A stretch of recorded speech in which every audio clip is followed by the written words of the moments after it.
komportable kami talaga. Gustong-gusto namin, pati mga anak ko, nagustuhan nila.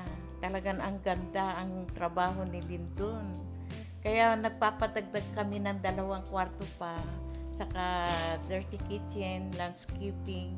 Dahil nagustuhan mga anak ko, sabi niya, "Ma, pag nagpagawa kayo sa kanila uli," sabi nila. Kaya gustong-gusto namin ang gawa ni Lindon. Ikaw naman, Dad, anong Ayun, masabi? nasabi mo na lahat, Mami. Maganda talaga. Komportable kami talaga sa Kaya bahay na to. nag-extend kami para masulit pa namin tumira dito. Gustong-gusto namin. Lahat ng mga bisita ko, gustong-gusto na gawa nila. Kaya yung kapatid ko, susunod, magpapagawa rin kay Lindon. At saka natatandaan ko, ma'am, nung una nating nag-usap tayo, wala pang personal na pag-uusap pero nagkaroon ng tiwala sa isa't isa.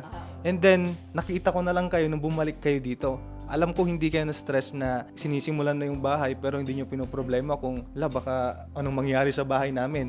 Nadatnan nyo na natapos na. Hindi na po kayo na-stress dito. Ngayon, kung nagbabalak ka, mga kaidiyas, magpatayo ng bahay, pwede mong i-consider ang Cadence Construction at gagawin namin ang best namin para maibigay ang magandang serbisyo na inaasahan ninyo.